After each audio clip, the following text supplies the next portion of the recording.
Queridos seguidores del canal Terra Mirabile, en esta ocasión os voy a dar entrada para presentaros y darle la bienvenida a César Alonso Guzmán. Es el autor de un libro que se llama Memorias de Lobos y Fuegos, que ha sido galardonado con el séptimo premio de literatura de naturaleza de la editorial Tundra. Y cuando vimos en Terra Mirabile la temática, nos pareció muy interesante conocer al autor y lo que propició esta obra. Entonces, lo primero que vamos a hacer, como es costumbre en la casa, es invitar a César, darle la bienvenida a que se autopresente. Adelante, César. Buenas tardes.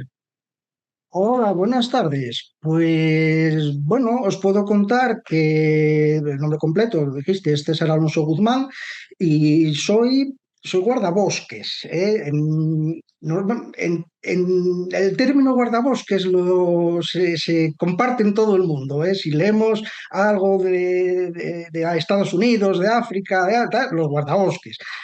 Luego, en la letra pequeña, pues en las comunidades autónomas unos somos agentes del medio natural, otros agentes de medio ambiente, otros guardas rurales, otros tal. Entonces, bueno, yo creo que eh, para unificar un poco el término y que no haya confusión por si hay alguien que no está familiarizado con estas menudencias administrativas de nombres, pues bueno, digamos que guardabosques es lo bastante preciso para lo que nos ocupa. Y bueno, el libro surgió a ver, hace muchos años que escribo. Desde crío intentaba hacer algún pinito, luego escribía cosas para la radio, estuve mucho tiempo haciendo un programa en una radio libre que se llamaba entonces, en los 80, ese tipo de radio sin licencias. Después colaboré con otros programas. Bueno, estuve siempre de una manera intermitente, porque claro, los quienes no somos escritores profesionales tiene que ser cuando podamos, pero siempre desde pequeño, de una manera intermitente, estuve escribiendo. Mm, Algo que quizá le pueda animar a alguien a escribir, o a dar el paso a intentar publicar, es que hacia el año 98-99 leí un par de novelas malísimas, malísimas y publicadas por grandes editoriales. Y dije, yo no me avergüenzo de nada en absoluto con lo que hago. Entonces, eh, tenía varios, a mí me gusta mucho el género del relato corto, entonces tenía varios relatos, algunos eran personajes comunes de que aparecían en varios, bueno, entonces eso lo fui armando, otros relatos se desecharon y se hizo una primera novela, que en su día se publicó, pero bueno, había gente que me decía que era rara, tal, no sé qué. Bueno, eso luego, curiosamente, se acostumbró el público a este tipo de historias, ¿no? Porque son historias que parecen como las películas, me viene ahora a la memoria la película Crash, que son historias que parecen inconexas unas con otras, o la de Tarantino, que la protagonista es una chica que es azafata de vuelo, se me fue el nombre, historias que parecen inconexas totalmente, pero acaban confluyendo, ¿no? Entonces esa novela, eh, bueno, funcionó mal, pues vamos a decir, esa me la publicó una editorial asturiana, KRK, y funcionó mal. En ese momento no existían todas estas empresas de autoedición, que yo creo que hay que huir de ellas, y luego os explico un poco lo que me parece a mí cómo tienen que ser las cosas.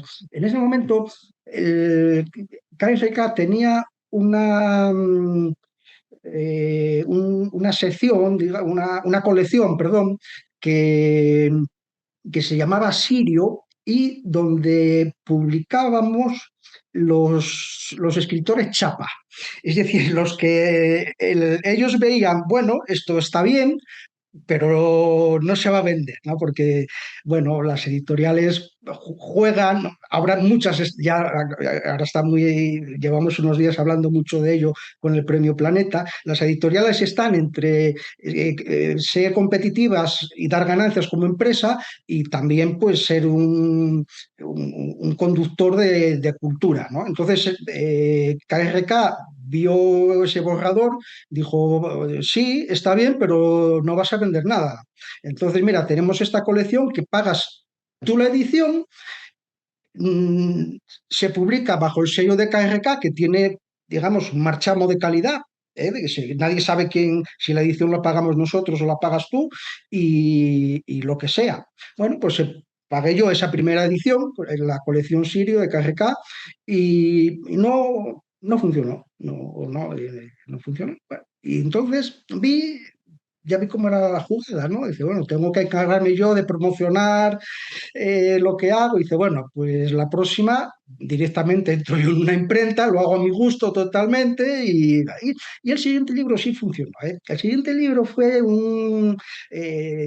ya había empezado a trabajar y ya vi que el trabajo no era lo que estaba muy alejado de lo que yo pensaba que iba a ser. Entonces estuve localizando a los guardabosques, a los guardas de caza más viejos que había en Asturias, que podían, más viejos y que podían contar cosas interesantes, ¿no? Entonces estuve localizándolos y hablando con ellos, entonces, y acabamos haciendo un libro que autoeditado ya totalmente por mí, Los últimos guardas de caza asturianos, donde hay 9 entrevistas a 9 guardabosques y luego se incorpora también, junto con una de las entrevistas, la sentencia por la muerte de Chiquito, José Manuel Chiquito, que fue un guardabosques al que mataron en el bosque de Muniellos cuando fue a intervenir en una acción de caza furtiva, ¿no? Eso fue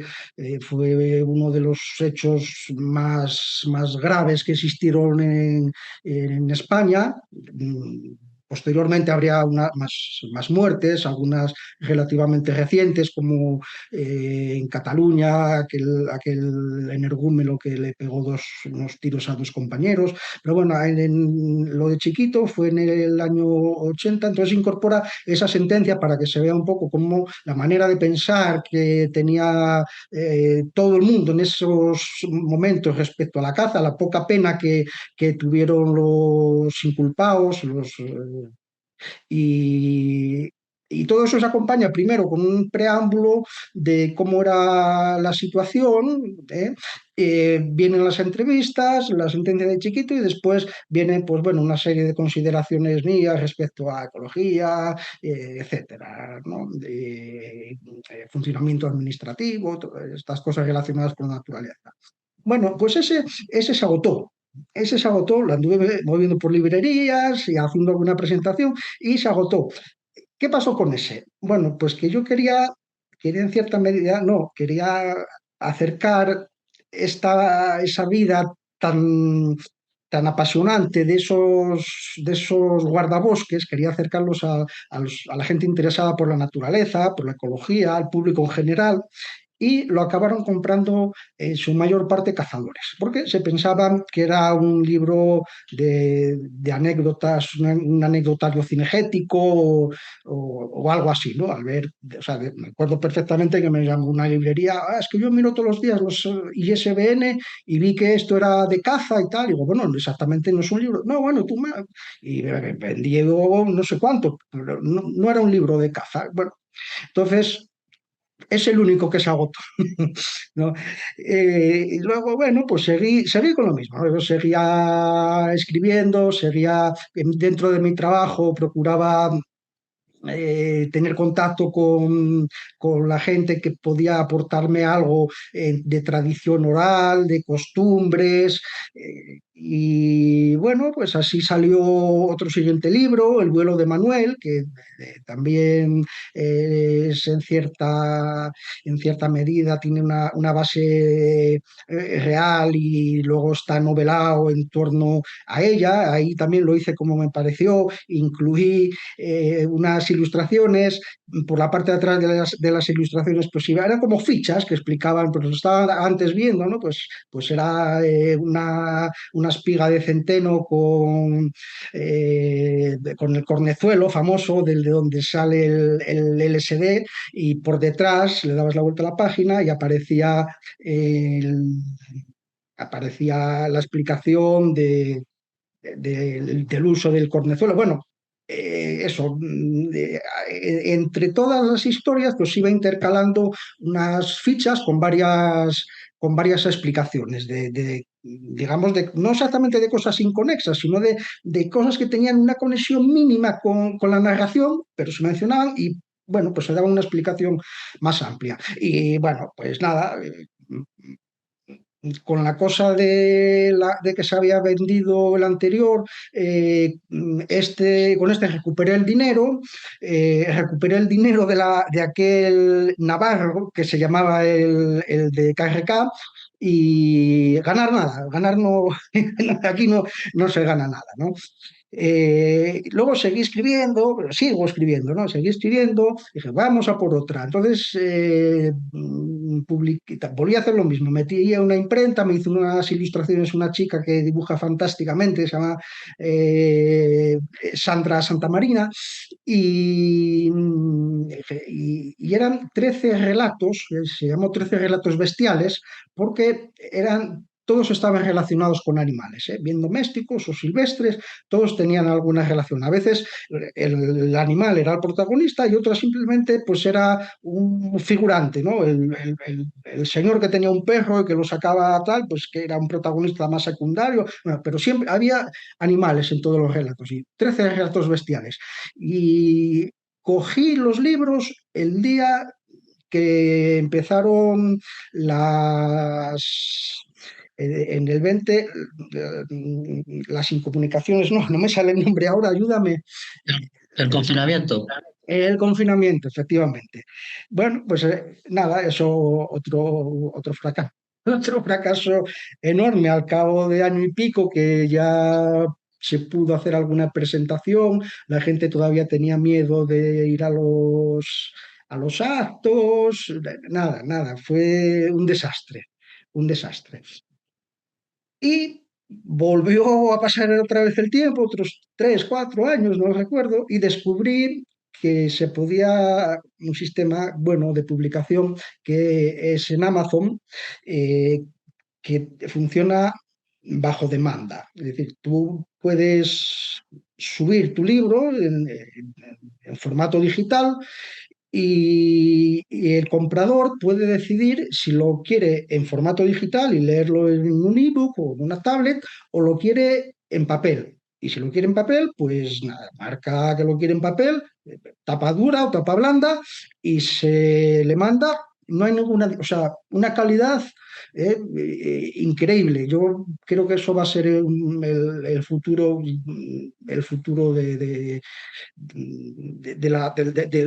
los libros, de las editoriales no sé qué va a ser, ¿no? Pero de los libros, yo creo que va a pasar mucho por ahí. A lo mejor los editoriales pues tienen que trabajar de esa manera. En vez de hacer una tirada de X ejemplares, pues dar ese servicio de impresión bajo demanda.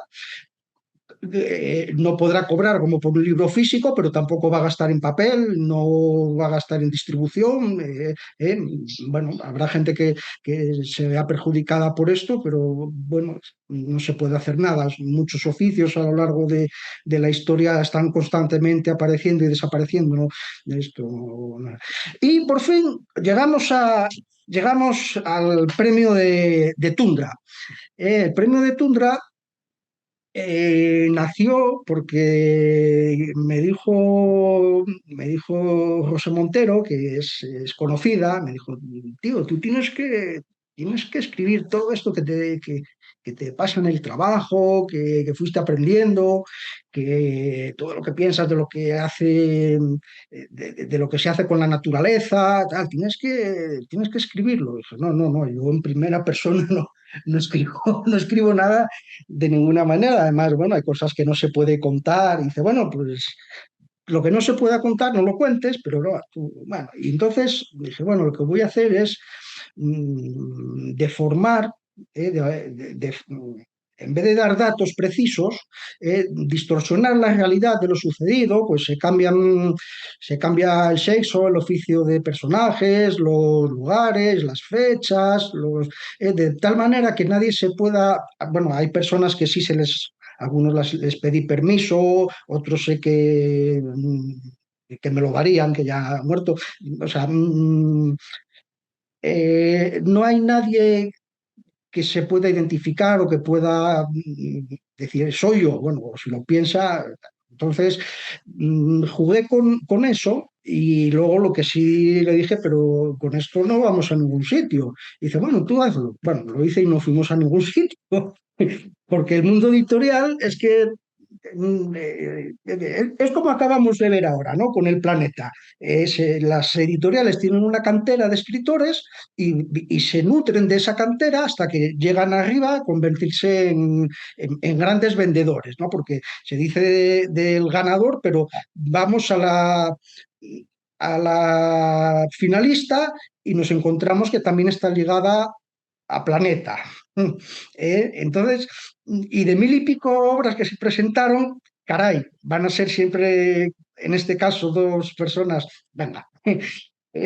Bueno, pues no hubo editorial que quisiera saber de esto, ni ningún premio, nada. Y figúrate, pasó un año porque había visto el certamen de Tundra y dije, nada, no lo mando, había una cosa ahí que además luego no se podía retirar, yo estaba pendiente de otros premios y dije, nada, por presentarlo y que luego a lo mejor me vean, no lo mando. Y pasó un año, mientras tanto seguí trabajando en él, tal, y lo mandé a Tundra, al certamen, y cuál no sería mi sorpresa, después de un montón de meses, llega un correo que me han premiado y bueno, unas voces, ya entró mi mujer, ¿qué pasó? ¿Qué pasó? Y me dije, no, me premiaron en el certamen de Tundra. Bueno, flipante todo, ¿no? O sea, flipante, bueno, un jurado de postín y bueno, pues yo súper agradecido porque a ver, esto es prácticamente imposible, ¿no? El llegar a que haya un certamen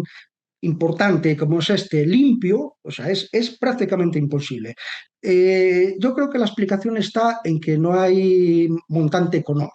¿Eh?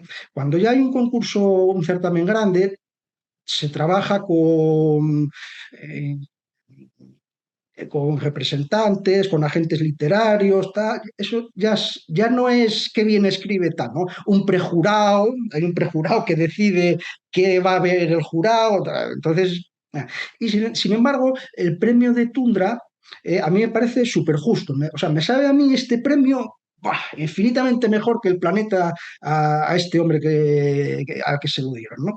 El premio de Tundra consiste en la publicación y luego lo que corresponda por derechos de autor por cada ejemplar que se venda, ¿no? Entonces, bueno, para mí, supongo que para escritores como yo, que vivimos de otra cosa, somos escritores aficionados, que no contamos ganar dinero con esto. Yo, igual un chaval tiene la ilusión de ser profesional, yo a mi edad lo que tengo la ilusión es de jubilarme y de seguir escribiendo, sí, pero una publicación en una editorial como Tundra, y además es que, bueno, me sabe, pero de la hostia, ¿no? Porque dices, o sea, un libro, un borrador que ha pasado por no sé cuántos concursos, por no sé cuántas editoriales, que ni me han contestado, muchos ni lo habrán leído, que no, tal. Y luego parece Tundra, que son una editorial, yo creo que es la más importante ahora mismo en España, dedicada a naturaleza, que apuesta de principio a fin por autores españoles, y aparece una editorial como Tundra y me da el premio. Bueno, para mí eso fue y sigue siendo, porque acaba de salir, se salen las librerías ahora mismo, pues bueno, una pasada, un sueño cumplido, bueno, como, o sea, ¿no? Algo que no hubiera creído de ninguna manera. Entonces, bueno, os puedo, al final, bueno, fue larguísimo. Aquí nos salieron, bueno, les pregunté si podía meter alguna ilustración, me dijeron, sí, sí, tú no hay problema. Entonces volví a hablar con la chica que me había hecho las ilustraciones, metimos alguna. Bueno, esta ilustración es de una foto que estaba mal tomada aquí, de una perra mía con un lobo, que estaba desenfocada y movida y tal, y entonces ella hizo una ilustración a partir de eso. Esto también fue de otra foto mía que ella pasó, la convirtió arriba. Vemos lo que se llama una firma de un lobo, que es lo que está haciendo el de abajo, con las zarpas rascando en el suelo, y que deja un olor de las glándulas odoríferas que tiene entre los dedos y comunica. Bueno, es decir, me dejaron en cierta medida hacer lo que quisiera, ¿no? A ver, sin excederse, ¿no? Metimos unas cuantas ilustraciones, pero no intercaladas y bueno, un poco por embellecer el texto, no encontrarse, que no se encuentre el lector con un tocho ahí que le puede echar un poco para atrás o eso. Y es pues de principio a fin lo que empecé a contar antes, pues mi experiencia desde cuando entré, cómo fui cambiando una y otra vez de lugar, la gente con la que me fui encontrando, lo que iba viendo desde mi trabajo en relación a la conservación de la naturaleza, al trato hacia los animales, lo que fui aprendiendo de otros científicos, bueno, otros científicos no, que yo no sé, bueno, de los científicos, de otros naturalistas, y, y aprovechando también todo lo que aprendí por las aldeas de la gente mayor, bueno, pues muchas veces generalmente agradecían que pasara alguien por allí para poder charlar un rato, les preguntabas por cosas, aprendí a conversar con eso, con mucho tiempo se va desarrollando la conversación hasta llegar a donde quieres preguntar algo, porque si se pregunta directamente es muy brusco, ¿no? Hay muchos trabajos de campo, de etnógrafos, a veces son un poco cojos porque la manera de trabajar que tienen es llegar a un sitio y preguntar cosas que, bueno, pues que requieren cierta confidencialidad, o un trato un poquitín cordial, para poder responder honestamente, porque, claro, si preguntas, bueno, ¿y usted en la guerra mató a alguien? No, no, no, yo qué voy, no, no, pero a lo mejor en muchas conversaciones al cabo de mucho tiempo sí acaban diciendo cosas así, ¿no? Y bueno,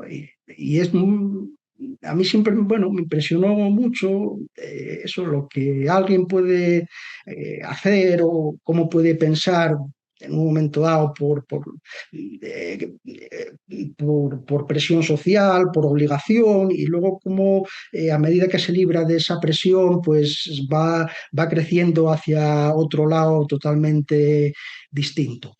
Y eso es lo que hay en Memorias de Fuegos y Lobos. Que me han hecho una portada, bueno, también cuando vi la portada flipé con lo guapa que era, ¿eh? No me dijeron nada, nunca, no supe en ningún momento qué era, hasta ya a última hora, cuando ya casi iba a entrar en imprenta, y me pareció una maravilla. Eh, eh, y eso, pues es una historia sí, ficcionada, una historia ficcionada, como decía, no se identifica ningún lugar, no se identifica a nadie que me pueda acusar de nada, que me pueda denunciar, que pueda tal. Si alguien se va y se siente aludido, bueno, en fin, igual se siente aludido a alguien que no tiene nada que no tiene nada que ver, ¿no? César, quería que nos contaras en el periodo de estas memorias, anécdotas, historias ficcionadas, es de 30 años, ¿no? 30 años de trabajo en el Sí, más o campo, en menos, el sí. rural. Cuéntanos cómo ha evolucionado la figura del guardabosques, la figura que tú has representado, qué percepción tiene la sociedad de vuestro trabajo y qué cambios ha habido en el mundo rural que tú hayas percibido y que seguro que has plasmado de alguna manera en tu obra. Mm. Sí, bueno, la percepción que hay del guardabosques, a ver, pues desde la ciudad yo creo que es muy buena.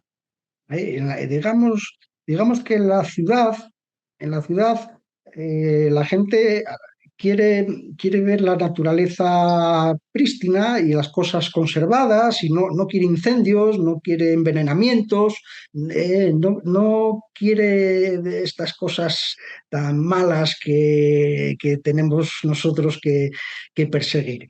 Luego, en el medio rural, en los pueblos, cambia un poco la cosa. No es que quieran lo contrario, sino que se encuentran con las dificultades que conlleva eh, trabajar dentro de la naturaleza. Hay animales que predan sobre otros, que el matorral, que lo que ellos conocieron de campo, de pastable, ahora está colonizado por el matorral o por el arbolado. Eh, y tienen bastante la impresión de estar muy perseguidos, ¿no? Es una sensación que desde luego la sensación es muy real, pero la realidad es que es falso. Yo tengo un compañero veterinario en el trabajo que cuando va a una explotación nueva a hacer una inversión, mira las ayudas que tiene esa ganadería que ha tenido el último año, ¿no? Porque sabe que a la mínima le van a salir con nos queréis echar de los pueblos, queréis que esto se acabe y tal. Entonces dice, oye, pero tú el año pasado tú recibiste tanto dinero, tal, y tal. Se acaba la conversación, ¿no? Entonces, eh, el cambio este que me preguntabas de hace años a la actualidad, pues sí se nota mucho en que los habitantes de los pueblos no tenían esa sensación de estar perseguidos. Vivían, o sea, una vida muy dura, muy incomunicada, muy autosuficiente, muy dificultosa, pero una vida en la que no tenían ese fantasma encima de nos quieren exterminar, nos quieren echar. Ese es un fenómeno que en distintas partes de España no lleva el mismo ritmo. En Castilla y León ha ido más rápido, por ejemplo, y que además podemos trasladar a toda Europa. No hay nadie, ¿no? El Estado no quiere echar a la gente de los pueblos, ninguna administración. Lo que pasa es que la sociedad fue hacia un modo una estructura social, hacia un modo de vida que nos lleva a eso, ¿no? Pues no, es que la leche, ¿no? Pero si Holanda produce leche y Bélgica producen leche para toda Europa, ellas solos, ¿no? Entonces esas ayudas que fueron viniendo, que también hay que acordarse de todo, ¿no? Que quien dice todo esto a lo mejor votó que sí que entráramos en la OTAN o que estuvo de acuerdo en lo de Maastricht. Que esto que está pasando es porque también se eligió. Hay que acordarse de algún referéndum y de algunas promesas electorales que fueron muy atractivas, ¿no? Entonces, sí, entrando en la Unión Europea, antes CE, se mejoró muchísimo el nivel de vida de las aldeas. Empezó a haber comunicaciones rodadas, que en muchas no había, luz, que en muchas no había, o había una dinamo no sé dónde, tal. Y empezó a haber también la posibilidad de marcharse. Y es lo que sucedió. es lo que sucedió. La gente eh, tenían, era tan dura la vida, pues esto lo explican muy bien los historiadores, son fenómenos cíclicos. Entonces nos encontramos con la época de las migraciones, cuando salió tantísima gente hacia América. Y después de ese fenómeno de la inmigración hacia América, vino el de la inmigración dentro de Europa y de la inmigración interior dentro de España. Y hubo esa oportunidad de buscarse una vida que no fuera tan sacrificada, que no fuera de sol a sol, que no hubiera que trabajar a la intemperie, que no fuera tan mísera. Y fue como muchísima gente se fue marchando a las ciudades y poco a poco se quedaron los pueblos abandonados. En, ¿Encontraron lo que buscaban en las ciudades? Pues mucha gente no, y otros sí. Ahí están los poblados, y afortunadamente es una de las cosas buenas que tienen las redes sociales, es que a veces lo vemos, ¿no? Los poblados de los obreros que llegaban de todas las partes a las ciudades más importantes de cada región, que vivían en unas condiciones insalubres, poco, en chabolas o poco más que chabolas. Y así llegamos a este punto. Llegamos a este punto que vivir en el pueblo tiene muchas dificultades en cuanto a que no se puede tener lo mismo en el pueblo que en la ciudad, ¿no? Sobre todo la gente joven, me decía una chica que nosotros somos también mujeres, apicultora, yo la ayudo y entonces me acuerdo, en una ocasión le vendimos colmenas a una chica que empezaba una explotación apícola y ella, pues bueno, ella es muy ecologista, se está en el pueblo porque quiere y decía, es que yo veo los chavales de mi edad se quedan, pero amargados todos, y están todos amargados, solo piensan en matar lobos, en que si el monte les entra por la ventana, están todos amargados, no sé, pues es que es mejor que se vayan. Y yo lo pienso así, para quedarse en un sitio amargado.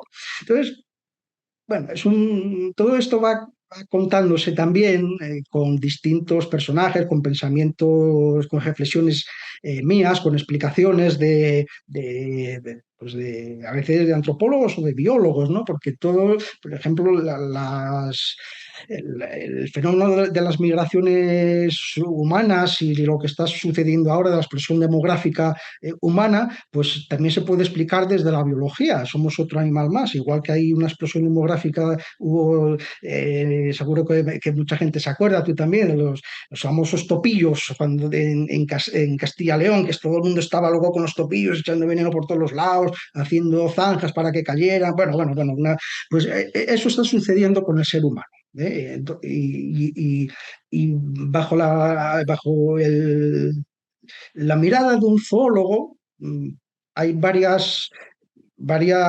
una explicación que es de lo que sucede, y luego distintos futuros, distintas hipótesis de futuro que nos pueden suceder, eso tenemos una plasticidad al ser humano que somos totalmente impredecibles, ¿no? Lo mismo podemos estallar mañana que rebajar la tensión de un modo absolutamente milagroso y eh,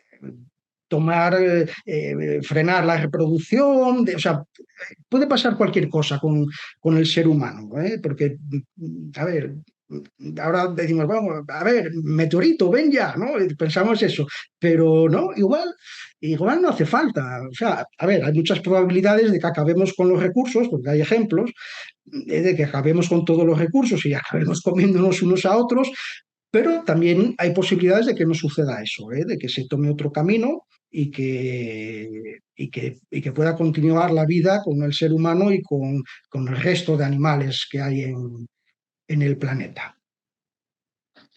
Y si nos respetan, bueno, depende del sitio también, ¿eh?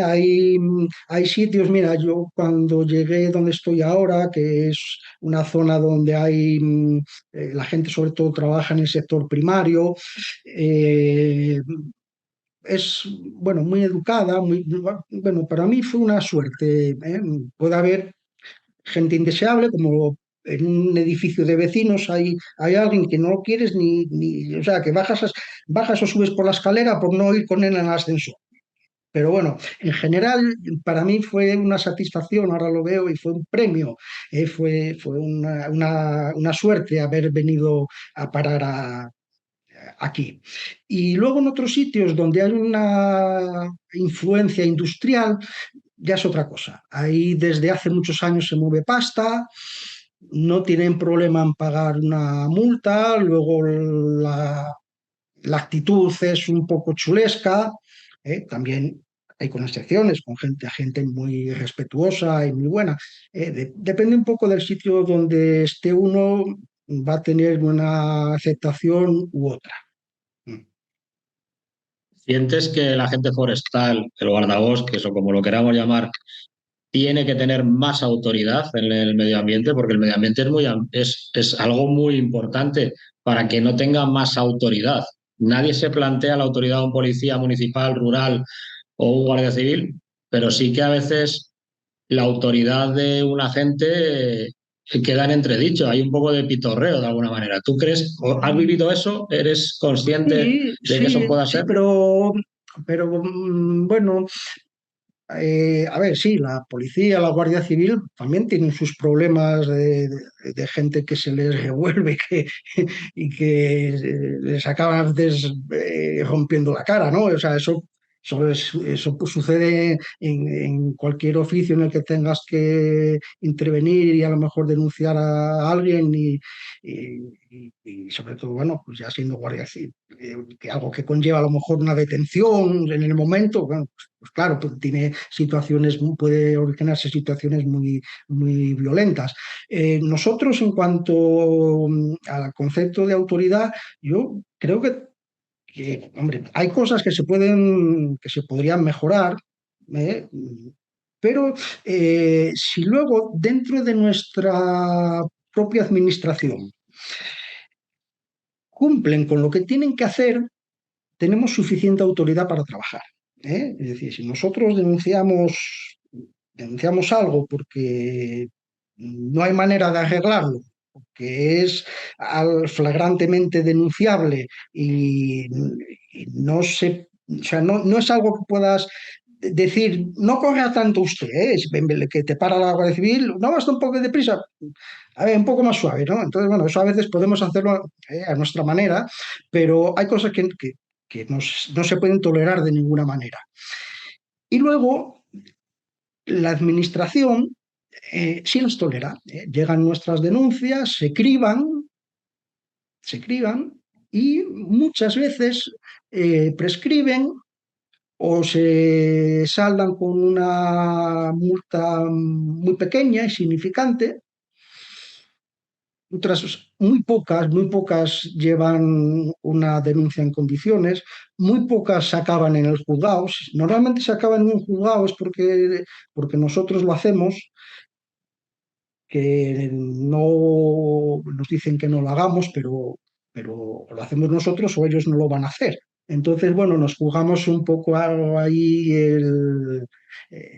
a veces, pues sí, si quieren abrirnos un expediente, pues podrían hacerlo. No sé en qué podría acabar, porque cualquier ciudadano tiene la obligación de denunciar un delito, ¿no? Entonces, yo antes de ser guardabosques o antes de ser camionero o antes de ser profesor universitario o antes de ser de preescolar, soy un ciudadano y tengo la obligación de denunciar delitos flagrantes, ¿no? Entonces, bueno, ya vería, pero bueno, que en cualquier caso no nos dicen, no, esto, nada, vete al juzgado con él. No, eso tráelo para acá, que lo voy a mirar yo y luego lo va a mirar este y el primero que diga, hostia, esto, nada, déjalo ahí.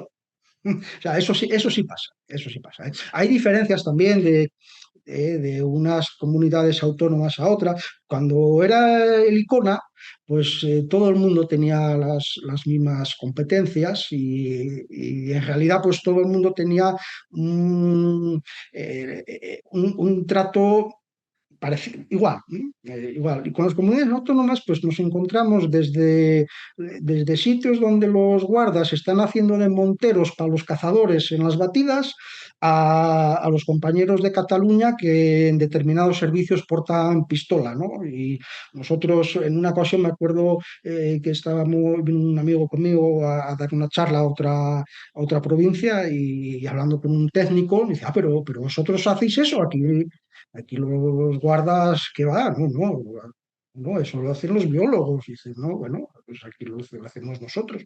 En Asturias lo hacemos nosotros. Entonces hay esa unificación de trabajos o de competencias que yo creo que sería deseable. Ahora mismo no parece que llega en algunas cosas laborales, en mejoras laborales. Ahora parece que vamos a poder jubilarnos antes y bueno, hay cosillas por ahí que el que nos hayan metido como agentes de autoridad, como policía judicial, que nos lo hayan reconocido en leyes orgánicas, pues es súper importante, ¿no? Porque por mucho que aquí haya un tío que diga, no, esto es esto es una ocurrencia tuya, que tuvimos hace poco, hay un problema aquí, una explosión de grisú en una mina ilegal y el único que había hecho alguna denuncia era un compañero, era un guardabosques. Y algún acta y había un superior que decía, "Nah, eso son ocurrencias no, no, eso no vale para nada". Bueno, pues sí vale, sí vale.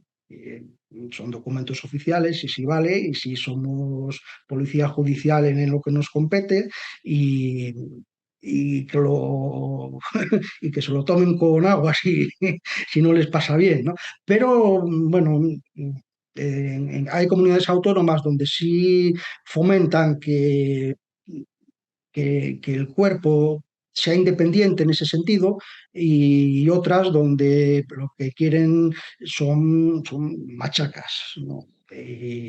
Bueno, cada compañero sabrá la situación en la que se encuentra, ¿no? Yo digo, por ejemplo, veo a los compañeros, eso, los catalanes o los madrileños, bueno, a veces me cuentan cosas, y digo, "Maca, eso aquí es imposible". Y sin embargo contamos nosotros cosas a otros y dices, hostia, vaya nivelazo, ¿no? Es una lástima porque también el ciudadano, cuando requiere los servicios de un guardabosques, pues hombre, querrá igual que la atiendan guardabosques en Galicia que en Murcia, ¿no?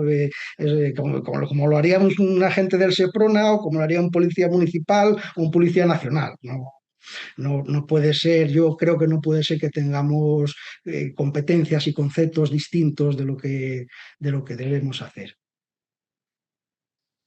César, vamos a cerrar. Yo normalmente cierro pidiendo al invitado un mensaje para la administración, otro para la ciudadanía, pero los mensajes que puede dar un guardabosques después de 30 años son tantos que vamos a centrarnos en dos aspectos que dan título al libro, porque si habéis elegido con la editorial este título es porque son dos temas mm, mediáticamente importantes, o por lo menos llaman mucho la atención. Háblanos de qué pasa con el lobo desde tu punto de vista como profesional del cuidado del medio ambiente y qué pasa con los juegos. Y así cerramos con memorias de lobos y de fuegos.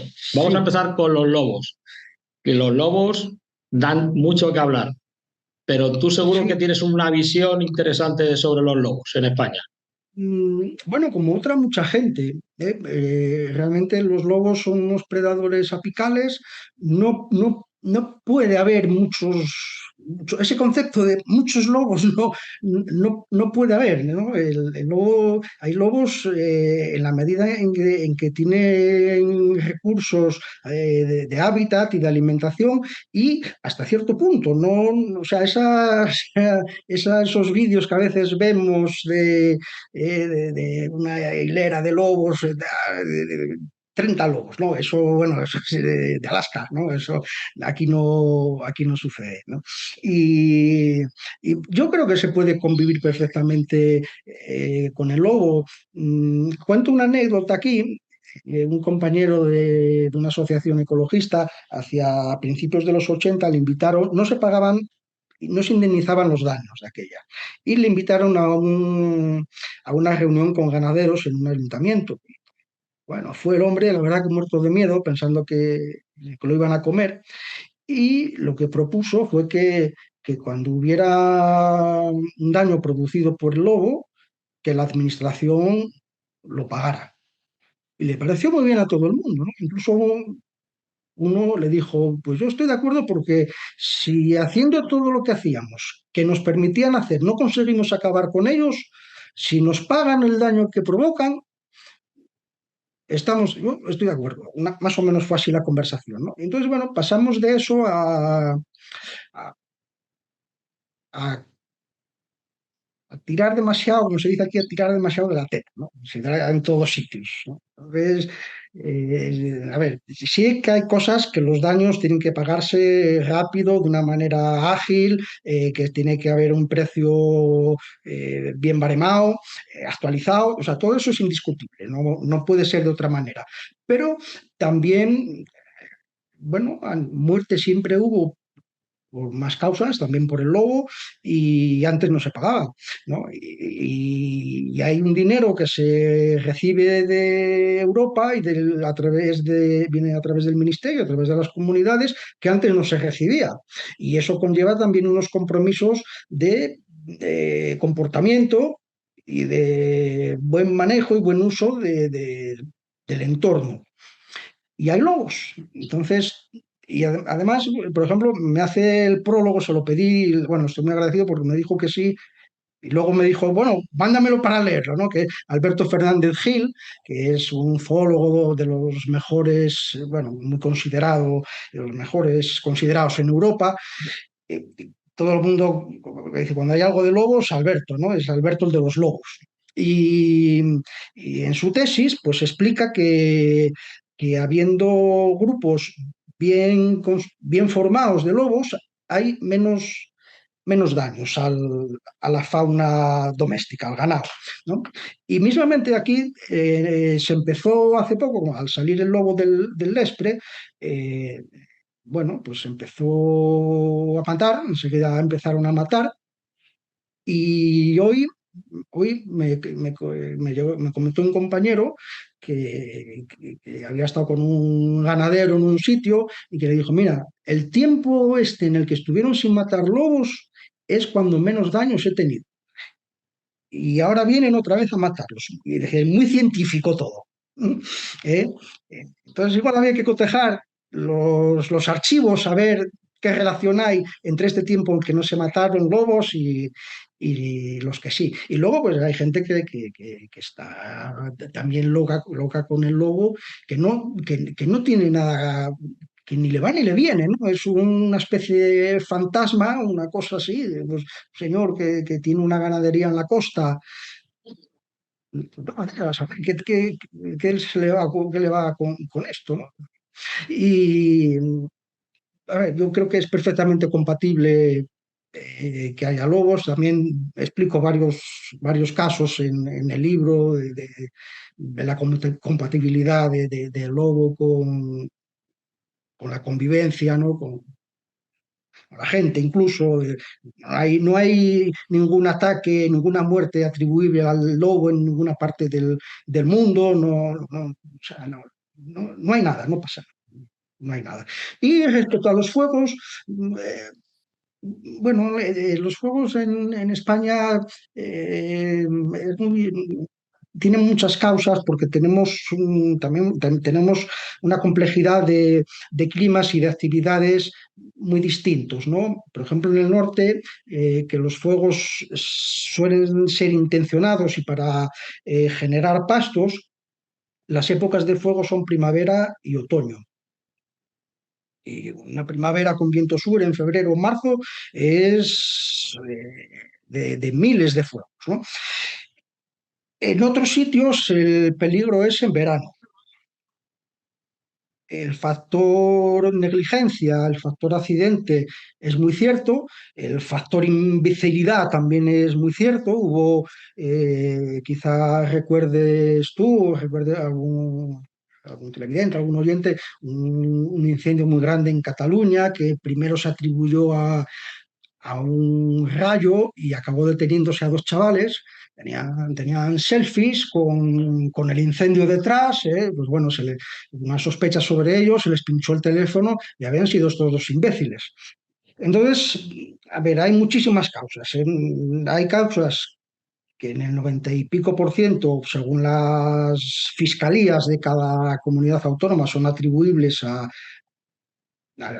un fenómeno que en el norte en la cornisa cantábrica es la ganadería y en otros sitios pues es muy complicado, ¿no? Esos fuegos de verano tan terribles. Y es que, mira, fíjate que creo que dije, sin pensarlo, dije la península y no España, porque si nos vamos a Portugal, tenemos unos incendios cada verano que es para que la gente se colapse Lisboa manifestándose, ¿no? Hay unos incendios con muertes todos los años, terribles, gente atrapada en túneles y tal. Yo ahí, la verdad, sé bastante menos, no me atrevo a decir cuál es la causa. Luego están las teorías de, coño, esto, mira, pones encima y esto coincide con el recorrido del AVE dentro de 10 años. Y esto, sí, hombre, siempre va a coincidir con algo, siempre pero no, eso pudo haber algo, sí, sí pudo haber algo en los años 60, 70, en el Levante, con el urbanismo este tan salvaje que se desarrolló. Pero no, hoy en día eso de no, estos lo quemaron para poner parques eólicos, no, no, eso ya no lo van a poner igual, no les hace falta quemarlos, no van a dejar nada de hacer porque esté sin quemar, o sea, eso no. Y entonces eso mejor te lo puede responder otra persona porque para mí es un fenómeno ese del clima continental mediterráneo que pues no sé lo que suscita esos incendios eh, tan enormes, ¿no? Luego, sí, pues que hace mucho calor, que a veces las plantaciones pues no fueron en el caso de Argolao, que no fueron plantaciones correctas, ¿no? Que hay que diferenciar también cuando hablamos de cosas que se cortan, que se queman, a ver, hay árboles que se plantan para cortar y para aprovechar, ¿no? Y a veces lo explico a la gente, y dice, bueno, a ver, que además lo dijo muy bien Félix Rodríguez de la Fuente, estamos en la era de la basura y del plástico. Y entonces, si no queremos utilizar tanto plástico, tenemos que utilizar madera y papel. Y para conseguir madera y papel, pues hacen falta cultivos forestales. ¿No? También podrían ser cultivos de herbáceas o de plantas raras. Por ejemplo, el cáñamo creo que da muy buena celulosa. ¿Eh? Bueno, pero tiene que haber cultivos forestales. Entonces, eh, que se corta no sé cuántas hectáreas de pino radiata. Bueno, que se plantaron para eso. No hay que llevarse las manos a la cabeza. Otra cosa es que se haga en un bosque, en una formación natural, que tiene un sotobosque, que hay árboles más grandes, más pequeños. Eh, Eso sí que tendría que cuidarse de una manera más pulcra. Y porque ya hay suficiente, hay mucho plantado, mucho eucalipto, mucho pino, mucho chopo, que bueno, el chopo es muy bonito, también es para aprovechamiento, o tenemos palillos, o tenemos cosas de plástico, o tenemos cajas de chopo y palillos de chopo. O sea, y hay suficiente como para pensar que con eso ya nos arreglamos sin necesidad de intervenir en los bosques.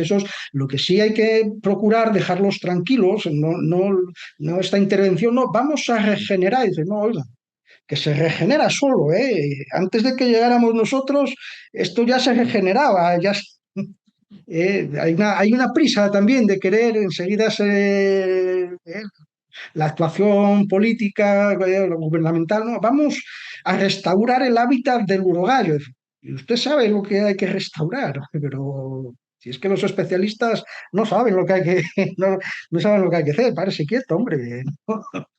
Eh, es lo que un poco con los fuegos es eso, la intervención que viene después de los fuegos, ¿no? Porque la verdad es muy impresionante. Bueno, que lo digo porque salió por la tele, lo vi a Lorenzo Milá un día que, última vez que veo a Lorenzo Milá, con una gente que decía, pues, ojalá saliera el gobierno un año diciendo, este año se van a talar tantos millones de árboles y tal. Digo, bueno, a ver. No, a ver si el problema va a ser que tenemos muchos árboles y no va a ser que hay gente que enciende. Eh, Efectivamente, hay árboles que se plantan para cortar y que se corten.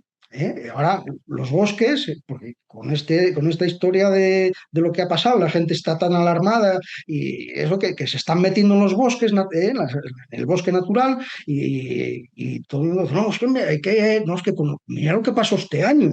Mira lo que pasó este año, no puede ser. No, sí, pero precisamente no pasó en un hayedo, pasó en un pinar o pasó en un eucaliptal, ¿no? Entonces, y así llevo 30 años entre lobos y fuegos y gente maravillosa y otra no tan maravillosa y peleando más dentro de la casa, de la empresa que afuera, ¿no? Afuera, la verdad, bueno, yo tengo más palabras de agradecimiento hacia la gente con la que me fui ido encontrando que de reproche. Eso, desde luego, sin duda alguna. Pues César, hemos estado casi una hora escuchando tus memorias, tus reflexiones, tus peripecias literarias, tus experiencias como guardabosques. Ha sido un placer. Espero que le guste a todas las personas que pasen por este canal, pasar un buen rato escuchándote, que se compren el libro, que aprendan de lo que se pueda aprender de él y que pasen un buen rato leyéndolo. Y bueno, pues yo creo que hasta aquí hemos llegado con esta entrevista, aunque podríamos estar mucho rato, porque seguro que tienes muchas cosas que contarnos muy interesantes. Y agradecer tu tiempo, tu buena predisposición, tu entusiasmo en esta obra literaria donde has plasmado tantos años de trabajo, trabajo que por lo menos yo como ciudadano te agradezco. Gracias, César. Bueno, pues nada, quiero daros las gracias también a vosotros y eso, daros las gracias a vosotros y lamentar también haberos hecho perder tanto tiempo. Yo a veces me pongo a hablar y cuando me pongo a escribir, a veces va todo de seguido. Venga, un beso a todos.